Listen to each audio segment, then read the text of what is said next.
ಬೆಂಗಳೂರು ಮೆಟ್ರೋಗೆ ಮತ್ತೆ ಸ್ವಾಗತ. ಆತ ದೊಡ್ಡ ಉದ್ಯಮಿ, ಆದರೆ ಕಣ್ಣಿನ ಸಮಸ್ಯೆಗಳಿಗಾಗಿ ಆತನ ದೃಷ್ಟಿ ಹಂತ ಹಂತವಾಗಿ ಹದಗೆಟ್ಟಿತ್ತು. ಜೀವನದಲ್ಲಿ ಎಲ್ಲವನ್ನ ಕಳೆದುಕೊಂಡ ಆ ವ್ಯಕ್ತಿ ಛಲ ಬಿಡದೆ ಸಾಧನೆ ಮಾಡಿದ್ದಾರೆ.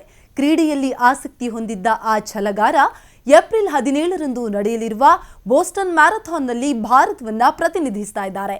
ದೃಷ್ಟಿಹೀನತೆಯಿಂದ ಬಳಲುತ್ತಿರುವ ಆತ್ಮಸ್ಥೈರ್ಯ ಕಳೆದುಕೊಳ್ಳದ ಧೈರ್ಯವಂತನ ಸ್ಟೋರಿ ಇಲ್ಲಿದೆ ನೋಡಿ.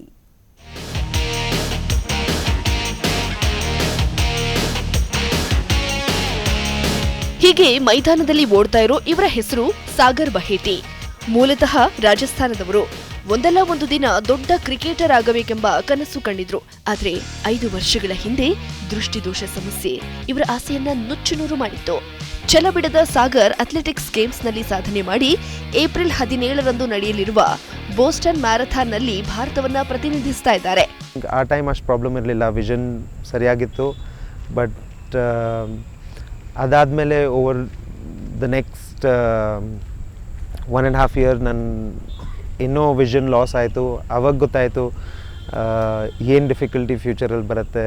ನನ್ನ ಡ್ರೈವಿಂಗ್ ಮಾಡೋಕ್ಕಾಗಲ್ಲ, ರೀಡಿಂಗ್ ಆಗಲ್ಲ ಇತ್ತು. ನನ್ನ ಫ್ಯೂಚರ್ ಏನು ಮಾಡಬೇಕು, ಕರಿಯರ್ ಏನು ಮಾಡಬೇಕು, ಇದು ಏನಾಗುತ್ತೆ, ತುಂಬ ಕ್ವೆಶನ್ಸ್ ಇತ್ತು, ಡೌಟ್ಸ್ ಇತ್ತು. ಇನ್ನು ಸಾಗರ್ ಇತ್ತೀಚೆಗೆ 900 ಕಿಲೋಮೀಟರ್ ಸೈಕ್ಲಿಂಗ್ ಪ್ರವಾಸವನ್ನ 7 ದಿನದಲ್ಲಿ ಪೂರ್ಣಗೊಳಿಸಿ ಸಾಧನೆ ಮಾಡಿದ್ದಾರೆ. ಇವರ ಸಾಧನೆಗೆ ಅನೇಕ ಪ್ರಶಸ್ತಿಗಳು ಲಭಿಸಿವೆ.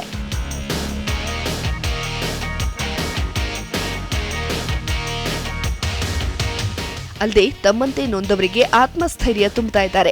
ಇನ್ನು ಸಾಗರ್ಗೆ ಚಿಕಿತ್ಸೆ ನೀಡ್ತಾ ಇರೋ ಕಣ್ಣಿನ ತಜ್ಞರು ಈ ದೃಷ್ಟಿ ದೋಷದ ಸಮಸ್ಯೆ ಬಗ್ಗೆ ವಿವರಿಸಿದ್ದಾರೆ. ಇವಾಗ ಕಣ್ಣಿನ ನರಕ್ಕೆ ನಾವು ರೆಟಿನಾ ಅಂತೇವೆ. ಆ ರೆಟಿನಾ ಮಧ್ಯಭಾಗದಲ್ಲಿ ಇರೋ ಪೋರ್ಷನ್ಗೆ ಮ್ಯಾಕ್ಯುಲಾ ಅಂತೇವೆ. ಸೊ ನಾವು ಸಾಮಾನ್ಯವಾಗಿ ಏನೇ ಒಂದು ವಸ್ತು ನೋಡಲಿಕ್ಕೆ, ಕಲರ್ಸ್ ಐಡೆಂಟಿಫೈ ಮಾಡಲಿಕ್ಕೆ ಇದಕ್ಕೆಲ್ಲ ಈ ಮ್ಯಾಕ್ಯುಲಾ ಭಾಗಮ ಯೂಸ್ ಮಾಡ್ತೇವೆ. ಸಾಗರಿಗಿರೋದು ಈ ಮ್ಯಾಕ್ಯುಲನಲ್ಲಿ ಜೆನೆಟಿಕ್ ಪ್ರಾಬ್ಲಮ್. ಅಂದರೆ ಜೆನೆಟಿಕ್ ಪ್ರಾಬ್ಲಮ್ ಅಂದರೆ ಇದು ಹುಟ್ಟುತ್ತಾ ಒಂದು ಜೀನ್ಸ್ನ ಕಾರಣದಿಂದ ಬರುವಂಥ ಪ್ರಾಬ್ಲಮ್ಮು. ಒಂದು centre for eye genetics and research ಅಂತ ಶುರು ಮಾಡ್ತದೆ. It's a not for profit organisation. So we want to create this as a centre of excellence for patients with these kind of conditions. ಒಟ್ಟಾರೆ ಸಾಧಿಸುವ ಛಲ ಹೊಂದಿದ್ರೆ ಏನನ್ನಾದರೂ ಸಾಧಿಸಬಹುದು ಎಂಬುದಕ್ಕೆ ಸಾಗರ್ ಎಕ್ಸಾಂಪಲ್ ಆಗಿದ್ದಾರೆ. ಅಲ್ಲದೆ ಬೋಸ್ಟನ್ ಮ್ಯಾರಥಾನ್ನಲ್ಲಿ ಸ್ಥಾನ ಪಡೆದ ಏಕೈಕ ಭಾರತೀಯ ಕ್ರೀಡಾಪಟು ಎಂಬ ಹೆಗ್ಗಳಿಕೆಗೆ ಪಾತ್ರರಾಗಿದ್ದಾರೆ.